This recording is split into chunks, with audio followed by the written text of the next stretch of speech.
ಸ್ನೇಹಿತರೆ ನಮಸ್ತೆ, welcome to coin Guru YouTube channel. ಯಾರೆಲ್ಲ ಫಸ್ಟ್ ಟೈಮ್ ಚಾನಲ್ಗೆ ಬರ್ತಾ ಇದ್ದೀರಾ, ಮಿಸ್ ಮಾಡಿದ ಚಾನಲ್ನ ಸಬ್ಸ್ಕ್ರೈಬ್ ಮಾಡಿಕೊಂಡು ಬೆಲ್ಲೈಕನ್ನ ಕ್ಲಿಕ್ ಮಾಡಿ. ನನಗೆ ಬರುವಂತಹ ಸಾಮಾನ್ಯವಾದಂಥ ಪ್ರಶ್ನೆಗಳನ್ನೇ ಈ ಒಂದು ವಿಡಿಯೋದಲ್ಲಿ ಉತ್ತರಿಸ್ತಾ ಇದ್ದೀನಿ. ಅದಕ್ಕೆ ನಾನು ಆನ್ಸರ್ ಕೊಡುವಂತಹ ಒಂದು ಸಣ್ಣ ಪ್ರಯತ್ನ. ನನಗೆ ನೋಡಿ, ವಾಟ್ಸಪ್ ನಂಬರ್ ಇರೋದರಿಂದ ಎಲ್ಲರ ಹತ್ರನೂ ನನಗೆ ಸುಮಾರು ಜನ ಕೇಳ್ತಿರುವಂಥದ್ದು, ಸರ್ ಈ ಒಂದು ಮಿಂಟ್ ಮಾರ್ಕ್ಗಳು ನನಗೆ ಅರ್ಥ ಆಗ್ತಾ ಇಲ್ಲ, ಏನಿದು ಮಿಂಟ್ ಮಾರ್ಕ್ ಅಂದರೆ ಏನು, ಎಲ್ಲಿರುತ್ತೆ ನಾಣ್ಯದಲ್ಲಿ, ಹುಡ್ಕೋದು ಹೇಗೆ ಅಂತ. ನಿಮಗೆ ಮಿಂಟ್ ಮಾರ್ಕ್ಗಳನ್ನು ಹುಡುಕೋದು ಬ್ರಿಟಿಷರ ಕಾಲದ ನಾಣ್ಯಗಳಲ್ಲಿ ಸ್ವಲ್ಪ ಕಷ್ಟ ಆಗುತ್ತೆ. ಅದು ಕೆಲವೊಂದು ಕಡೆ ಬೇರೆ ಬೇರೆ ಅರ್ಥದಲ್ಲಿರುತ್ತೆ, ನಿಮಗೆ ಅದು ಅರ್ಥ ಆಗೋದಿಲ್ಲ, ಸ್ವಲ್ಪ ಅದಕ್ಕೆ ಎಕ್ಸ್ಪರ್ಟ್ಗಳಾಗಬೇಕು. ಆದರೆ ರಿಪಬ್ಲಿಕ್ ಇಂಡಿಯಾ ಕಾಯಿನ್ಗಳಿದ್ದಾವಲ್ಲ, ಅಂದರೆ ಸ್ವತಂತ್ರ ನಂತರ ಬಂತಹ ನಾಣ್ಯಗಳು, ಅದಕ್ಕೆ ಎಲ್ಲ ನಾಣ್ಯಗಳನ್ನು ಆಲ್ಮೋಸ್ಟು 99% ಎಲ್ಲ ನಾಣ್ಯಗಳನ್ನು ಯೂಶ್ವಲಿ ಇಸವಿ ಕೆಳಗಡೆ, ಅಂದರೆ ಇಯರ್ ಇರುತ್ತಲ್ಲ ಇಸವಿ, ಅದರ ಕೆಳಗಡೆ ಇರುತ್ತೆ ಅಥವಾ ಅದ್ರ ಪಕ್ಕದಲ್ಲಿರುತ್ತೆ.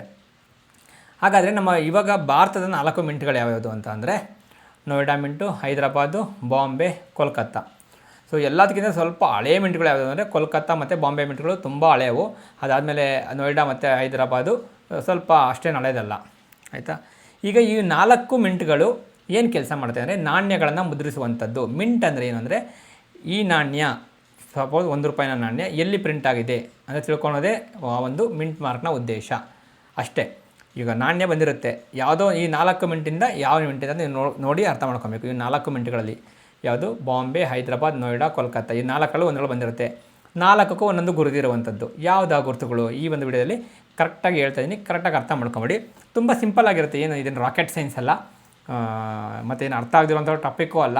ಸ್ವಲ್ಪ ಸೂಕ್ಷ್ಮವಾಗಿ ನೋಡಬೇಕಷ್ಟೇ. ನಾಣ್ಯನ ಕಣ್ಣಿನ ಸ್ವಲ್ಪ ದೃಷ್ಟಿ ದೋಷ ಇರುವಂಥವ್ರಿಗೆ ತೊಂದರೆ ಆಗ್ಬೋದು, ಉಳಿದಂಥವ್ರಿಗೆ ಸಾಮಾನ್ಯವಾಗಿ ಏನೂ ತೊಂದರೆನೇ ಆಗೋದಿಲ್ಲ, ಯಾಕೆಂದರೆ ಅಷ್ಟು ದೊಡ್ಡದಾಗಿ ಮಾರ್ಕ್ಗಳನ್ನು ಹಾಕಿರ್ತಾರೆ. ಈಗ ಮೊದಲಿಗೆ ಹೈದರಾಬಾದ್ ಮಿಂಟ್. ಹೈದರಾಬಾದ್ ಮಿಂಟಿಗೆ ರಿಪಬ್ಲಿಕ್ ಆಫ್ ಇಂಡಿಯಾ ಅಂದರೆ ಸ್ವತಂತ್ರ ಬಂದ ಮೇಲೆ, ಭಾರತಕ್ಕೆ ಸ್ವತಂತ್ರ ಬಂದ ನಂತರ ಇರುವಂತಹ ಒಂದು ಸ್ವಲ್ಪ ಹಳೆಯ ನಾಣ್ಯಗಳಿಗೆ ಬೇರೆ ಮಾರ್ಕ್ ಇತ್ತು, ಅದನ್ನು ಬೇಡ. ಇವಾಗ ಹೊಸ ನಾಣ್ಯಗಳು, ಈಗ ಬರ್ತಾರೋ ನಾಣ್ಯಗಳಲ್ಲಿ ಸ್ಟಾರ್ ಇರುತ್ತೆ ನೋಡಿ. ನೀವೇನು ನೋಡಿದ್ರೆ ₹1 ಒಂದು ಕಾಯಿನ್ ನೋಡ್ತಾ ಇದ್ದೀರ, ಅದರಲ್ಲಿ ಕ್ಲೀನಾಗಿ ನೋಡಿ ಎಷ್ಟು ಸ್ಟಾರ್ ಇದೆ, ಹೆಂಗಿದೆ ಇದೆ. ಎಲ್ಲ ನಾಣ್ಯಗಳು ಆಲ್ಮೋಸ್ಟ್ ಹಿಂಗೆ ಇರುತ್ತೆ ಸ್ಟಾರು, ಬಟ್ ಸೈಜು ವೇರಿ ಆಗಬಹುದು. ಸ್ಟಾರ್ ಅಂತೂ ಹೀಗೆ ಇರುತ್ತೆ. ಇದು ನೋಡಿ ಸ್ಟಾರ್ ಕ್ಲೀನಾಗಿ ಕಾಣಿಸ್ತಾ ಇದೆಯಲ್ಲ, ಇದು ಹೈದರಾಬಾದ್ ಮಿಂಟ್. ಈ ಒಂದು ನಾಣ್ಯ 1985ರಲ್ಲಿ ಹೈದರಾಬಾದ್ ಮಿಂಟಿಂದ ಬಂದಿರುವಂತಹ ನಾಣ್ಯ. ಹೈದರಾಬಾದ್ ಮಿಂಟ್ ಮುಗೀತು. Next Bombay mint. Bombay mint ಅಂದರೆ ಏನು ಅಂದರೆ, ಇದಕ್ಕೆ ಮಿಂಟ್ ಮಾರ್ಕ್ ಯಾವುದಪ್ಪ ಅಂತ ಅಂದರೆ ಡೈಮಂಡ್ ಶೇಪ್, 4 ಮೂಲೆಯ ಒಂದು ಡೈಮಂಡ್ ಶೇಪ್. ಕ್ಲೀನಾಗಿ ನೋಡಿ ಈ ಥರ ಕಾಣಿಸ್ತಾ ಇದೆ. ನಾನು ನಿಮಗೆ ಪಕ್ಕದಲ್ಲಿ ಚಿತ್ರಣ ತೋರಿಸ್ತಾ ಇದ್ದೀನಿ, ಕಾಯಿನ್ ತೋರಿಸ್ತಾ ಇದ್ದೀನಿ. ಇದು ಡೈಮಂಡ್ ಮಾರ್ಕ್, ಇಸ್ವಿ ಕೆಳಗಡೆ ಇದೆ. ಇದು ₹1 ನಾಣ್ಯ ನೋಡಿ ಯಾವ ರೀತಿ ಇದೆ, ಕ್ಲೀನಾಗಿ ಅರ್ಥ ಆಗ್ತಾಯಿದೆ. ಇದು Bombay mint. So Bombay mint ಆಯಿತು, ಮತ್ತು ಹೈದರಾಬಾದ್ ಮಿಂಟ್ ಆಯಿತು. ಮೂರನೇದು ನೋಡಿ ಕ್ಲೀನಾಗಿರುತ್ತೆ, ನೋಯ್ಡಾ ಮಿಂಟು ಹೆಂಗಿದೆ ನೋಡಿ. ₹1 ಒಂದು ನಾಣ್ಯ. ಇದು ಸೆಂಟ್ ತಿರುವಳ್ಳವರವರ ನಾಣ್ಯ, ಕೊಮೊಮೇರೇಟಿವ್ ಕಾಯಿನ್ ₹1. ನೋಯ್ಡಾ ಮಿಂಟು ಹೆಂಗಿದೆ ನೋಡಿ, ಚುಕ್ಕೆ ಅಂದರೆ ಇದು. ನೀವು ಸುಮಾರು ಜನ ಕನ್ಫ್ಯೂಸ್ ಆಗೋದಿಲ್ಲ ನೆನ್ನೆ. ಬಾಂಬೆ ಮಿಂಟು ನೋಯ್ಡಾ ಮಿಂಟ್ಗೂ ಸಿಕ್ಕಾಪಟ್ಟೆ ಜನ ಕನ್ಫ್ಯೂಸ್ ಆಗ್ತಾರೆ. ಬಾಂಬೆ ಮಿಂಟ್ನ ನೋಯ್ಡಾ ಮಿಂಟ್ ಅನ್ಕೊಂತಾರೆ, ನೋಯ್ಡಾನ ಬಾಂಬೆ ಅನ್ಕೊತಾರೆ. ಯೂಶ್ವಲಿ ನೋಯ್ಡಾನ ಯಾರು ಬಾಂಬೆ ಅನ್ಕೊಳ್ಳೋಲ್ಲ, ಬಾಂಬೆನೇ ನೋಯ್ಡಾ ಅನ್ಕೊಂಬಿಡೋದು. ಯಾಕೆಂದರೆ ಈ ಮೇಯ್ನ್ ಆಗ್ತಿರೋದಿಲ್ಲ ಅಂದರೆ, ಈ 1991ರ ₹1 ನಾಣ್ಯಕ್ಕೆ ನೋಯ್ಡಾ ಮಿಂಟ್ ಇರಬೇಕು. ಅದಕ್ಕೆ ಸುಮಾರು ಲಕ್ಷಗಳಲ್ಲಿ ಬೆಲೆ ಇರುವಂಥದ್ದು. ಆದರೆ ನಿಮಗೆ ಬಾಂಬೆ ಮಿಂಟು ಈಸಿಯಾಗಿ ಸಿಕ್ಬಿಡುತ್ತೆ. ಎಲ್ಲರೂ ಸಾರ್ ಬಾಂಬೆ ಮಿಂಟೇ ನೋಯ್ಡಾ ಅಂತ ಹೇಳಿ ವಾದಿಸ್ತೀರಾ. ಬಾಂಬೆ ಮಿಂಟು ಡೈಮಂಡ್ ಶೇಪ್ ಇರುತ್ತೆ, ನೀವು ಅದನ್ನು ಝೂಮ್ ಮಾಡಿ ಮ್ಯಾಗ್ನಿಫೈರಲ್ಲಿ ನೋಡಿ, ಅಥವಾ ಚಿಕ್ಕದಾಗಿರುತ್ತೆ. ಇದು ನೋಯ್ಡಾ ಮಿಂಟ್ ನೋಡಿ ಹೆಂಗಿದೆ, ಕ್ಲೀನಾಗಿ ಕಾಣಿಸ್ತಾ ಇದೆಯಾ. ಇದು ನೋಯ್ಡಾ ಮಿಂಟಿನ ಗುರುತು. ಎಲ್ಲ ನಾಣ್ಯಗಳು ಆಲ್ಮೋಸ್ಟ್ ಹಿಂಗೆ ಇರುತ್ತೆ, ಸೈಜ್ ಸ್ವಲ್ಪ ವೇರಿ ಆಗಬಹುದು ನಾಣ್ಯದ ಗಾತ್ರಕ್ಕೆ ತಕ್ಕಂತೆ.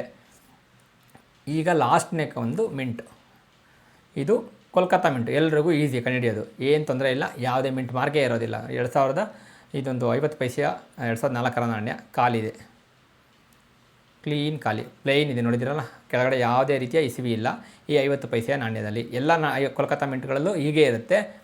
ಇದನ್ನು ನೀವು ಸ್ವಲ್ಪ ನೋಡಬೇಕು ಕ್ಲೀನಾಗಿ. ಅಂದರೆ ಯಾವ್ದಾದ್ರು ಇವಾಗ ಎಕ್ಸಾಂಪಲ್ ಯಾವ್ದಾದ್ರು ಕೋಲ್ಕತ್ತಾ ಮಿಂಟ್ದು ಇಂಪಾರ್ಟೆಂಟ್ ಕಾಯಿನ್ ಇದೆ ಅಂತ ಇಟ್ಕೊಳ್ಳಿ. ಏನು ಮಾಡ್ತಾರೆ, ಬಾಂಬೆ ಮಿಂಟಿಂದ ಮಿಂಟನ್ನ ಅಳಿಸ್ಬಿಡ್ತಾರೆ. ಏನು ಮಾಡ್ತಾರೆ, ಪಾಲಿಷ್ ಮಾಡಿಬಿಟ್ಟು ಅದನ್ನು ತೆಗೆದುಬಿಡ್ತಾರೆ. ಆವಾಗ ಅದನ್ನು ನಿಮ್ಗೆ ಹಂಗೆ ಕಾಣಿಸಿದೆ, ಬಟ್ ನೀವು ಅದನ್ನು ನೋಡಬೇಕು. ಕೋಲ್ಕತ್ತಾ ಮಿಂಟಾ, ಇಲ್ಲಾಂದರೆ ಬಾಂಬೆ ಮಿಂಟ್ನ, ಅಥವಾ ಇನ್ಯಾವುದೋ ಮಿಂಟನ್ನ, ಹೈದರಾಬಾದ್ ಮಿಂಟ್ನ ಅಳಿಸಿರೋದಾ ಅಂತ. ಯಾಕೆಂದರೆ ಕೋಲ್ಕತ್ತಾ ಮಿಂಟಿಗೆ ಬೆಲೆ ಜಾಸ್ತಿ ಇರುತ್ತಲ್ಲ ಯಾವುದೋ ಒಂದು ನಾಣ್ಯದಲ್ಲಿ, ಒಂದು ವೆರೈಟಿಗೆ, ಆಗ ಮಾಡಿಬಿಡ್ತಾರೆ. ಸೊ ಹುಷಾರಾಗಿರಿ. ಅದಕ್ಕೆ ಎಕ್ಸಾಂಪಲ್ ಯಾವುದು ಅಂದರೆ, ಈ ₹2 ಇದು ಬರುತ್ತಲ್ಲ ನ್ಯಾಷನಲ್ ಇಂಟಿಗ್ರೇಷನ್ ಕಾಯಿನು, ಅದೇ ಥರ 50 ಪೈಸೆದು ಒಂದು ಬರುತ್ತೆ ಕೊಮೊಮೇರೇಟಿವ್ ಕಾಯಿನು, ನ್ಯಾಷನಲ್ ಇಂಟಿಗ್ರೇಷನ್ನು. ಅದರಲ್ಲಿ ಕೋಲ್ಕತ್ತಾ ಮಿಂಟಿಗೆ ಸಿಕ್ಕಾಪಟ್ಟೆ ವ್ಯಾಲ್ಯೂ ಇರುವಂಥದ್ದು. ಹೆಚ್ಚು ಕಡಿಮೆ ನಿಮಗೆ UNC ಇತ್ತು ಅಂದರೆ ₹2,500-3,000 ರೂಪಾಯಿವರೆಗೂ ಇದೆ. ಆದರೆ ಬಾಂಬೆ ಮಿಂಟು ನಿಮಗೆ ಲಕ್ಷದಲ್ಲಿ ಸಿಕ್ಬಿಡುತ್ತೆ, ಬರೀ ₹5 ಸಿಕ್ಬಿಡುತ್ತೆ. ಅದನ್ನೇನು ಮಾಡ್ತಾರೆ ಅಂದರೆ ಆ ಬಾಂಬೆ ಮಿಂಟ್ ತೊಗೊಂಡು ನೀಟಾಗಿ ಒಂದು ಲೇಯರ್ನ ತೆಗಿತಾರೆ ಕೆಳಗಡೆ ನೀಟಾಗಿ ಪಾಲಿಷಲ್ಲಿ, ಅಥವಾ ಇನ್ನೊಂದೇನೋ ಇದು ಬರ್ತಾರೆ ಬಫಿಂಗ್ ಮಾಡಿ ತೆಗೆದುಬಿಡ್ತಾರೆ. ನಿಮಗೆ ಗೊತ್ತೇ ಆಗೋದಿಲ್ಲ ಇದನ್ನು ಈ ಥರ ಮಾಡಿದ್ದಾರೆ ಅಂತ. ಪಾಲಿಶ್ಡ್ ಕಾಯಿನ ಅಥವಾ ಬಫಿಂಗ್ ಮಾಡಿರೋ ಕಾಯಿನ ಅಂತ ನಿಮ್ಗೆ ಕ್ಲಿಯರಾಗಿ ಕಂಡುಹಿಡಿಯೋಕ್ಕೆ ಆಗಲ್ಲ, ಅಷ್ಟು ಚೆನ್ನಾಗಿ ಮಾಡಿರ್ತಾರೆ. ಬಟ್ ಅದನ್ನು ನೀವು ಸೂಕ್ಷ್ಮದರ್ಶಕಗಳಲ್ಲಿ ನೋಡಿದಾಗ ಮಾತ್ರ ಅದು ಬಫಿಂಗ್ ಮಾಡಿರೋದು ಕಾಣಿಸುತ್ತೆ. ಇದು ಬಾಂಬೆ ಮಿಂಟ್ನ ತೆಗೆದು ಕೋಲ್ಕತ್ತಾ ಮಿಂಟ್ನ ಮಾಡಿರ್ತಾರೆ. ಕೋಲ್ಕತ್ತಾ ಮಿಂಟ್ಗೆ ಯಾವುದೋ ಮಿಂಟ್ ಮಾರ್ಕ್ ಇರೋದಿಲ್ವಲ್ಲ, ಹಾಗಾಗಿ ಎಲ್ಲರೂ ಇದನ್ನು ಮಾಡ್ತಾರೆ. ಸೊ ಹುಷಾರಾಗಿರಿ. ಮತ್ತು ಇನ್ನೊಂದು ಕೋಲ್ಕತ್ತಾ ಮಿಂಟ್ನ ನಾಣ್ಯಗಳಲ್ಲಿ ಯಾವುದೇ ಮಿಂಟ್ ಮಾರ್ಕ್ ಇರೋದಿಲ್ವಲ್ಲ, ಅದನ್ನೇನು ಮಾಡಿಬಿಡ್ತಾರೆ ಅಂದರೆ ಖಾಲಿ ಇರುತ್ತೆ ಅಂದ್ಕೊಳ್ಳಿ, ಯಾವುದೋ ಒಂದು ಬೆಲೆ ಇರೋವಂಥ ಮಿಂಟ್ಗೆ ಅದನ್ನು ಹಾಕ್ಬಿಡ್ತಾರೆ. ಸ್ಟಾರ್ ಇದ್ರೆ ಸ್ಟಾರ್ ಹಾಕ್ಬಿಡ್ತಾರೆ. ಎಕ್ಸಾಂಪಲು ಈ ₹1 ಕಮ್ಯುನಿಟಿ ಕಾಯಿನ್ ಒಂದು ಬರುತ್ತೆ, 1985 ಅನಿಸುತ್ತೆ, 85 or 82. ಅದು ಒಂದು ಯಾವುದಾದ್ರು ಮಿಂಟು ಹೈದರಾಬಾದ್ ಮಿಂಟ್ಗೆ ಸಿಕ್ಕಾಪಟ್ಟೆ ವ್ಯಾಲ್ಯೂ ಇದೆ. ಬಟ್ ಎಲ್ಲ ಹತ್ರನೂ ಕೋಲ್ಕತ್ತಾ ಮಿಂಟ್ ಸಿಕ್ಬಿಡುತ್ತೆ.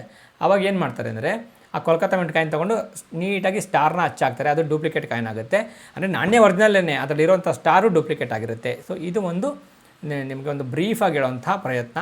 ಇನ್ನೂ ಯಾರಿಗಾದ್ರೂ ಏನೋ ಡೌಟ್ ಇತ್ತು ಅಂದರೆ ಕೇಳಿ, ಅಥವಾ ಇನ್ನೂ ಬೇರೆ ಮಿಂಟ್ಗಳ ಬಗ್ಗೆ ಬೇಕು, ವಿದೇಶಿ ಮಿಂಟ್ಗಳ ಬಗ್ಗೆ ಬೇಕು ನಿಮ್ಗೆ ಏನಾದ್ರು ಇನ್ಫಾರ್ಮೇಷನ್ ಅಂದರೆ ಕೇಳಿ, ಅದ್ರ ಬಗ್ಗೆ ನಾನು ಹೇಳ್ತೀನಿ.